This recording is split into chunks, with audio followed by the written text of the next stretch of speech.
Cops of Reddit, what's the most bull sounding excuse you got that actually turned out to be true?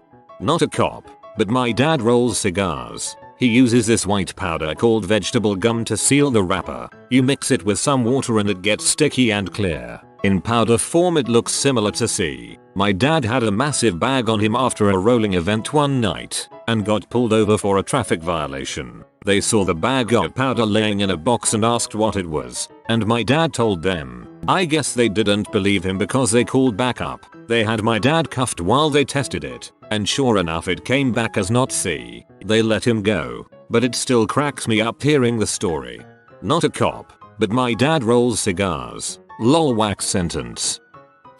Had a domestic in progress I responded to during Christmas Day, and the excuse for them fighting was we're not mad at each other, we're just upset because we wanted to surprise the kids for Christmas. We got some deer, dressed them up. Now they're destroying our house. It turns out there was literally 3 fully grown white-tailed deer in the house, somehow dressed with full bell harnesses like Santa's reindeer. I had to call the game wardens down, who were then able to help me remove the deer from the property without injury to us or them. How they managed to get the deer and dress them up is still a mystery to this day.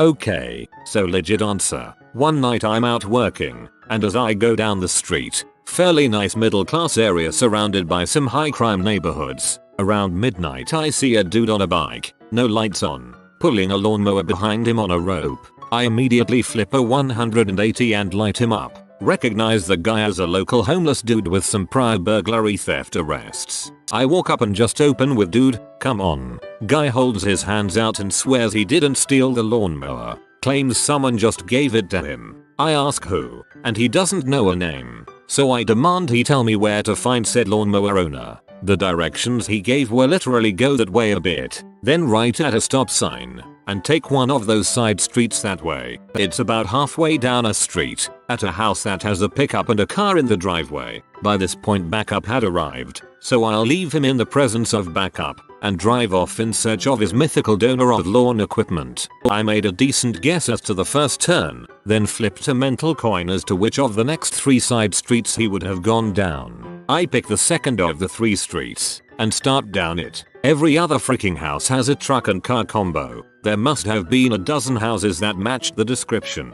Halfway down, I see an average looking house and go EHH. I'll try this one. After all, it's midnight and this is a wild goose chase. Go up, ring the doorbell. Middle-aged dude comes to the door. "Hello sir, have you been giving away lawnmowers to random sketchy homeless guys at midnight today?" Yes, as a matter of fact, he had. Homeowner goes on to complain to me that his wife was upset as his continual inability to get the mower running, and had ordered him with some severity to remove the mower from the house or face the consequences. He pushed it to the curb right as homeless guy rode by, and the latter had asked and received his permission to take it. I drove back in shock and amazement, apologized to homeless guy, and sent him on his way. A few months later we ran into each other at a nearby gas station, and he told me it turned out just to need a new spark plug, and that he had gotten it running again, before going on to sell it for $150 to someone. For years after,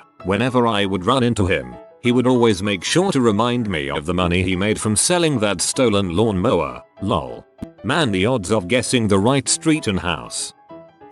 One of the funnier ones that I remember, we got a call for a kid. He was 18 and a gang member, brandishing a firearm. He had pulled up his shirt pretending to brandish a firearm to intimidate somebody. The person calling only saw a holster. After we got there, he kept telling us it wasn't a gun but a corncob. We took him down at gunpoint and he was right. He was walking around with a holstered, black dildo. Why? Because he could. Haha. The balls on this guy, seriously.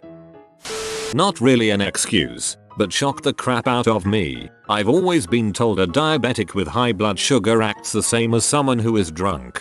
Get a call for a car all over the road, hitting trash cans on the side of the road and whatnot. We stop the car and get the driver out. He's slurring his speech like no other. Can't maintain his balance to save his life. Fails all the sobriety tests, but blew zeros on the PBT. He denied drinking and swears up and down he didn't do any drugs. Never mentions the diabetes. We're all scratching our heads and I remember the blood sugar thing. Call medical to our location and sure as crap his blood sugar was 550 and he finally remembers that he hadn't taken insulin in 8 hours.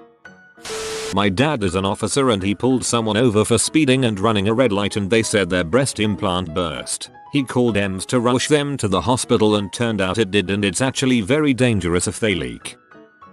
Not a cop in this story, but someone crashed into a tree on their way to work and most people have an excuse as to why they weren't at fault when they crash. In this particular case the woman said an owl flew into her car and she swerved off the road into a tree. Anyway, said cop gets into the car to move it for the tow truck and sure enough an owl flies from the back seat past the officer's face and out the front window. Surprises the cop. Scared the crap out of him I imagine. The owl was included in the diagram of the accident report.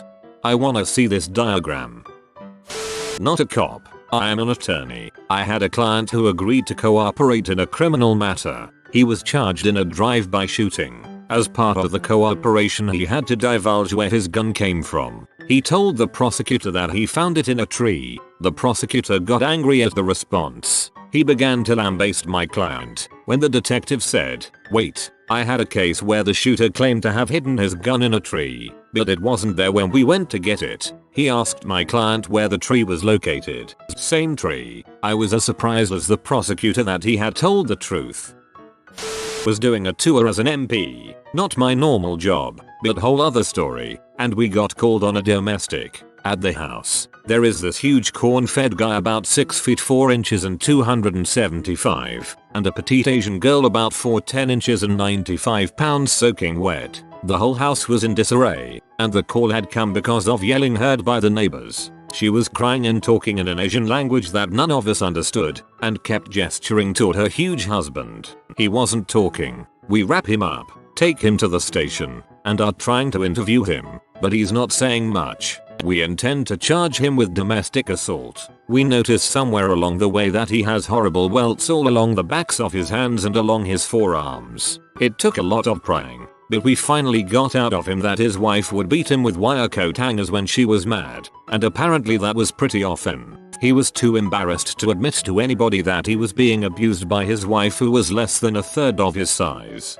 We finally got it straightened out, turned her over to the local police, and barred her from base. Hopefully the guy got the help he needed.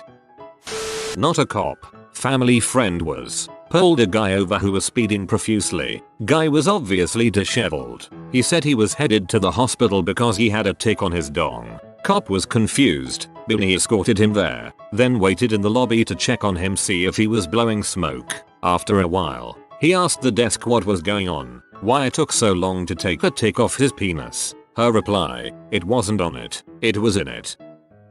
Popped a college kid for crappy driving and pulled 100 grams of weed off of him. Also, a 1-pound glass pipe shaped like a huge nail. No biggie. Also find weed under the other college kids in the car. Driver falls on the sword and tells me all of it is his and lets his friends walk free. I like this kid. However, during the search we find package addies in the cellophane of a cigarette pack with the top melted closed. Goddamn, it intensifies. Ask kid if he's dealing addies at school. Tell him I'm aware of the prescription pill epidemic. He says no and spins a huge yarn about how he only carries a few on him because he's had his orange pill bottle stolen so many times. Kid seems like a pretty good dude. I decided to take the X-Files approach. Supervisor tells me pursue charges for dealing. Blah blah blah. I tell the kid he has one chance to prove he's telling the truth. Shows me the broken glass under his driver's seat from a vehicle burglary. Gotta do better. I follow behind him back to his dorm. He lets me in and shows me the busted footlocker he kept them in under his bed. Dunno. Kinda weak. Supervisor's telling me to hurry and drop the axe. Tell him to do better. He calls one of the soccer team assistants up and we meet him in the locker room. Shows me the little wooden locker which has a broken lock. Assistant coach tells me they have replaced the lock on his cabinet 3 times. Campus security has numerous reports of medicine theft from this kid. Nice. I call supervisor up and tell him I have no grounds to pursue delivery charges. Poor bastard just kept getting his Adderalls jacked and being the big dumb meatball he was, he started packaging them like that. I end up talking to his best friend breaking up a house party a couple months later. Friend tells me kid is a stand-up guy who only uses weed due to extreme anxiety. Totally believable from my interaction with him. And has never sold anything in his life. Friend thanked me and told me his buddy spoke well of me. Friend also tells me he had to drive his buddy to the hospital a few hours after I left from a panic attack due to the whole incident. I felt bad for the kid. So now, whenever I see him smoking up in his car in the mall parking lot, I just wave. When do we put you in charge of all police? Former cop here. I was behind a vehicle that couldn't stay in the lane, kept swerving, etc. It was 1 AM, and I think another drunk idiot on the road. Pull him over. Guy is a straight up butthole to me. Cursed me out, yelling at me, and I notice his speech is slurred. I get him out to car, and I can smell a fruity smell on his breath and he has to lean against the car for support. I ask him how much he had to drink and he tells me to frick off. By this point I'm ready to bring him in for a DUI, but I just had a feeling something wasn't right. I called EMS to come check him. Blood sugar was at 40, not drunk, just a diabetic. If I would have arrested him, he probably would have died before I finished the paperwork. Go with your gut if something doesn't seem right. Not a cop, but I did get stopped by one for eating a taco. I worked at a community college in La that had a high school right next to it. Well, there was a lot of drugs sold through the fence at the high school, so there was always a cops driving up and down the street between the schools. Couldn't get a parking pass since I just worked at the school, so I always parked on that street. Hit up Taco Bell for lunch and was sitting in my car eating my double-decker tacos when a cop drove past. Next thing I know, he's flipping a U-turn and heading right for me. He slides to a stop driver window to driver window and yells at, "What the heck do you think you're doing?" Stunned, I just said eating my lunch. Well, he isn't buying it and says I'm hiding something. I just hold up my taco and looked so confused. He burst out laughing and peeled out. Saw him a few times after that and he always waved and had the biggest grin on his face. Not a cop, but I have a very common name and got pulled over for driving across the median, and there was a warrant out for me for rape and assault or something. As it turns out, a guy with the exact same name and birthday born in the same city as this, and it took me about 20 minutes of pleading to get the officers to realize I did not match the description. I deal with this dude every once in a while. As it turns out, our socials are off by 1 digit. If I ever see him, we are going to have a long talk. Good God, how the heck? It's like the opposite of having a look-alike. My first ever real call was for a flasher at the local park. When I got there and finally found him, it was a mentally impaired young man 16-17 who had a pair of headphones on in a full Pooh Bear. I said, "Hey man, come here, what the heck is going on? You know you have to keep your pants on, especially at the park." He goes on to tell me he had bad itching down his pants and couldn't take it anymore, so he had to rip his pants off and was running home to get help. I said, "Mom, you couldn't make it home first?" He said, "No, I had ants in my pants." Sure as crap, according to more than one witness's account. He had been sitting in a sandbox playing at the park and accidentally on a nest of red ants that had crawled up his pant legs. I love that this was your first call. I'm running booking one night. Guy gets brought in for possessing a truly stupendous amount of drugs. I am talking like 2 Rubbermaid totes full of shrooms, a huge bag of weed, and enough H to overdose half the county. Well, says he, I'm a informant and they told me to make the drop so they could be there and raid the crap out of everybody and let me go for helping. Right. Face left please. Guy is like, I'm telling you dude, fear gonna be super p that you country retards fricked up thigh bust. Whatever. Get in the holding cell and shut up. About 3 hours later 3 guys show up. D agents. Fear super p that our deputies fricked up thigh bust. I go back to the holding cell to let the guy out, and he's just like, Fear super p, huh? Yep, told you so. Former US Coast Guard, and actually did law enforcement. For those unfamiliar, the Carolinas in the States and especially Wrightsville Beach, Myrtle Beach, New Topsail, Lockwood's Folly along the NCSE border are overflowing with drunken or stupid boaters during the summers, especially with UNCW nearby. Drunk college kids on the water everywhere doing reckless crap. BWIs, illegal charters, fricking around outside of the channel, cutting bows, speeding, ignoring no wake zones, and even the odd drug trafficking, illegal firearms trafficking charges. Suffice it to say, combined with hurricane season, we were quite busy from May-September. One Friday afternoon AskReddit gets a call out on channel 16, like 911 boaters, from a captain calling in a pontoon boat that has flipped and 20 young, intoxicated males in the water. We arrive on scene with another 47 feet from a nearby station and are fishing these drunk idiots from the water. They pack 24 people on board a 14-person pontoon boat and of course it flipped. As we're pulling them out, literally all of them were drunkenly threatening us with their daddy's law firm. It was like a crappy 90s teen MTV rom-com come to life. We just rolled our eyes, zip-tied them, didn't pack enough cuffs, and 90% of them were combative drunk, even seeing the pistols on our hips, rifles, shotgun slings. Turns out it was an entire frat of future lawyers studying at Ellen whose fathers were all lawyers as well. Still didn't save them from the local US attorney and reckless operation of a boat, BWI, and license captain, etc charges. Still was surreal with dozens of drunk 20-year-old dudes wailing and telling us their daddy would sue us. Don't even get me started on jet skier stories.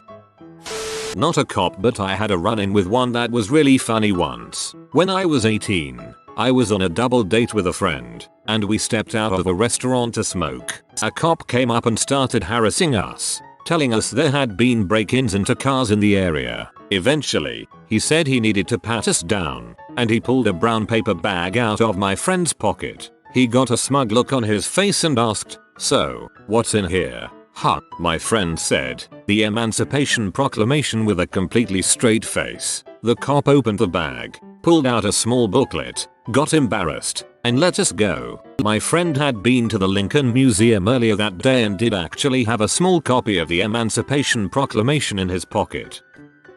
Mid-July in like 2008, young kid going 93 in a 55. I swing and he immediately pulls over, approaching the car. His first words before I can even start speaking: "My dog died. He hung himself. I gotta get back before my mom gets home." What JPG? Anyway, he calls other family members. His aunt, uncle and 2 cousins come out to the stop, and between all their sobbing, they verify that the dog had actually hopped over the fence on a leash runner and couldn't get back over. Everyone's crying now. They showed me a photo on their phone. Apparently they found the dog and called the kid at work and he just left. I didn't even bother verifying further than that. Cousin drove the kid's car back so they could take care of the dog and prepare for mom. Some said that I should have wrote him, but losing an animal sucks enough. He knew he fricked up and adding financial burden to him wasn't going to help him or me. I'm glad there are cops out there who understand both how horrible losing a dog is and how financially hard it is to get a ticket as a kid. Insurance is already too high. Of course kids should be more careful and it's not the cops' fault they got pulled over, but you did the right thing in this scenario. I was driving with my fiancé and we went through a roadblock where they checked registration and crap. And we get to the cops and they ask for our registration. I'm sitting in the passenger seat, so I open up the glove box and right there is a clear and marked baggie filled to the brim with catnip. I completely forgot it was there and just froze, wide-eyed. I turned to look at the cop shining his light through my open window and he's frozen too, just staring at the baggie with this look on his face like, really? I just started immediately professing, "OMG, I swear to God this is catnip. You can take it and smell it or test it or whatever, like, I swear." And at this point it's just so ridiculous that I start cracking up, and the cop takes it and reasonably deduces I'm telling the truth. And he starts laughing and calls his partner over and tells her what happened, and they both just cackled away for a minute and sent us on our way. Catweed. Good thing they weren't cat cops. My dad was a cop and my favorite story of his goes like this. He's a young cop in a rough neighborhood. It's so late that the stoplights are flashing red, meaning treat it like a stop sign. Out of nowhere this pink caddy goes rolling through the intersection. My dad pulls him over. A big black dude was driving. The caddy had fur interior, dice in the mirror. A real pimp car, if you know what I mean. My dad goes, "So do you know you ran that light back there?" And this guy says, "Officer, I do believe I got between the flashes." My dad was laughing so hard he had to let the guy go. I can just imagine the dude's thought process when he saw the flashing red light. Cop here. Got a call of a domestic dispute that sounded very heated and a lot of banging was heard. Get a scene and I can hear someone yelling and swearing and brawling. Doesn't sound good at all. Guy answers the door, shirt off and angry, but seems bewildered as to why police had been called. He told me he was building IKEA furniture. Sounds like the most bulls thing. But we enter, see the new IKEA furniture half set up and no one else is home. Color me surprised. Oh man, totally been there before, haha. This was my favorite story from my 4th grade teacher, not a cop. She went to her cousin's wedding in mid-July. The cousin had overestimated how much champagne they would need at the reception and was giving away bottles to anyone who was interested. So my teacher took 3 and put them in the backseat of her car. Again, this was a hot summer day in July. After saying their goodbyes, my teacher, her husband, and her parents piled into the car and pulled out onto the highway, where 2 bottles burst open, spraying champagne everywhere and causing quite a ruckus. Of course, while this was happening, the car was swerving as the driver was also getting bathed in sparkling champagne. So it came as no surprise that as soon as they collected themselves, they saw the familiar flashing lights of a state trooper and pulled over. According to my teacher, the first thing the cop said was, "I'm not gonna ask if you've been drinking because I can smell it from here." My teacher tried explaining what had happened, but the cop wouldn't hear of it and ordered everyone out of the car. That's when the cop saw that everyone, both drivers and passengers, were dressed in their finery, but soaked with champagne, and looking quite shaken. A cursory search showed the open bottles, but the cop still insisted on a quick sobriety check just to make sure. That must have been a sight. You have been visited by the ingenious Joe. Comment brain so you always see the glass half full. If you are new to the channel, you can subscribe. I publish new videos every day. Until then, check another video, or don't. Either way, have a great day you magnificent people.